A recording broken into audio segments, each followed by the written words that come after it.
Hello friends. Well, this is my 6th in my series, Questions for the Trump Supporters.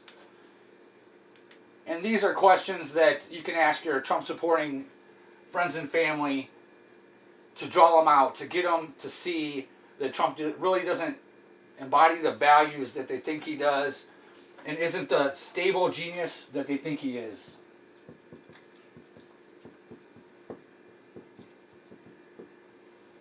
Now in this, I got to thinking it's kind of like an analogy.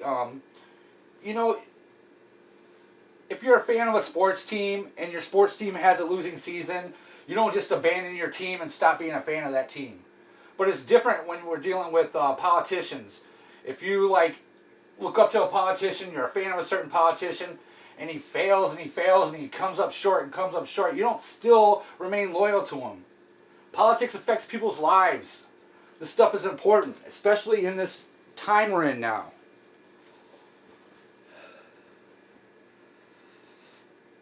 So I think the answer is just politely ask them probing questions instead of being really confrontational, which is how I usually do it, I'm going to admit.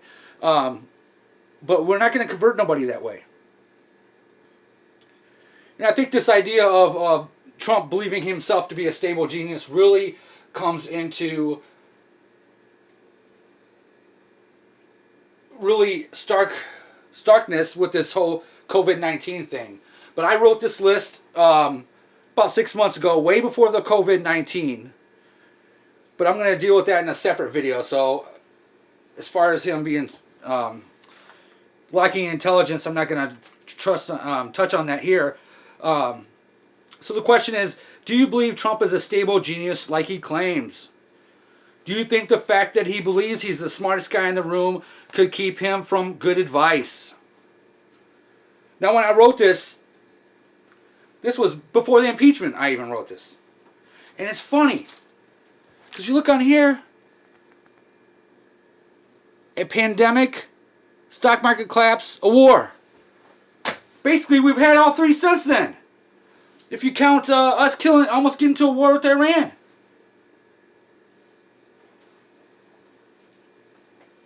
Does him thinking he's a stable genius keep him from taking good advice?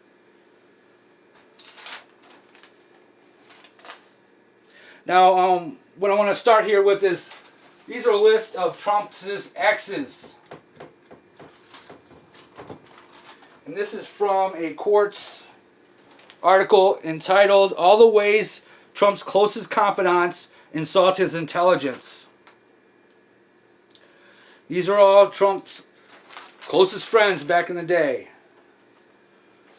Alright, first we have Barbara Ress.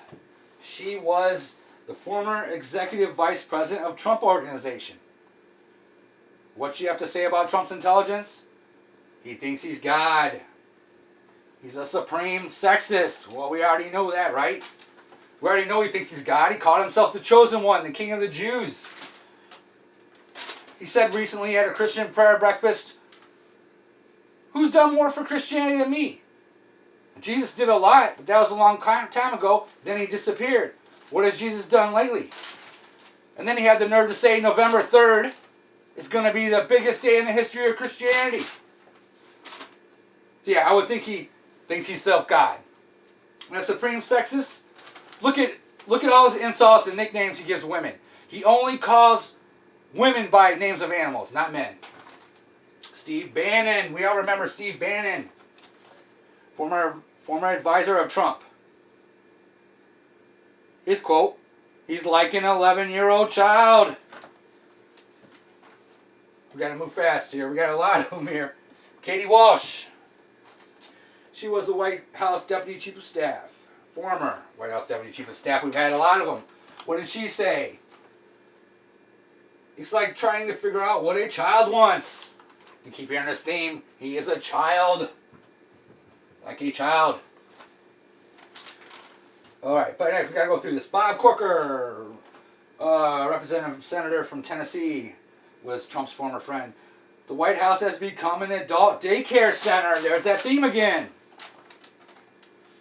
James Comey, former director of the FBI.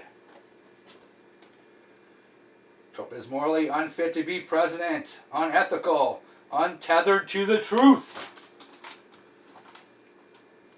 Rex Tillerson, Secretary of State under Trump. A fucking moron, he says. Yeah, literally. The word effing moron. Gary Cohen, former economic advisor for Trump. Dumb as shit is his quote. Now you can look these up. These are all public record. Look them up, please. If you question one of these, ask me. You can't find it, I'll show you. Okay? H.R. McMaster, National Security Advisor, former, called Trump a dope, an idiot with the intelligence of a kindergartner. Steam going on. All these people who formerly worked with Trump say the same thing. What do we got here? John Kelly, Trump's former chief of staff. What does he say? An idiot. Sam Nunberg, Trump's former advisor. He's an idiot. Steve McEwen, Secretary of Treasury under Trump, former. Here we go again. An idiot. Whereas previous Trump, former chief of staff, also said he's an idiot. Now let's look at some that were his friends now that weren't, during his campaign for president. These are Republicans. These guys Trump needs. Mitch McConnell. He said this during the campaign.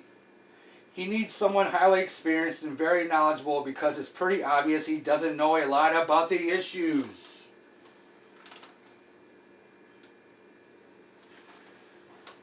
Yep. So, Lindsey Graham. And I do have the one on this one. It was CNN interview, March 6, 2016. The more you know about Donald Trump, the less likely you are to vote for him. The more you know about his business enterprises, the less successful he looks. And then he's also said, anytime you leave a bad idea or a dangerous idea alone, he warned, anytime you ignore what could become an evil force, you end up regretting it. Really, Lindsey Graham. What changed your mind? You said Trump was an evil force. And then we got his friend, Chris Christie, been going on the interview circuit. He doesn't make it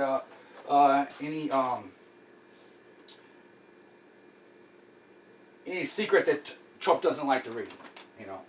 He describes his interactions with Trump, and he's like, the guy just doesn't like to read, so you got to lay everything out for him. And then what did William Barr say about him? William Barr, Secretary of Justice, said Trump's tweets make it impossible for him to do his job. They're not very bright.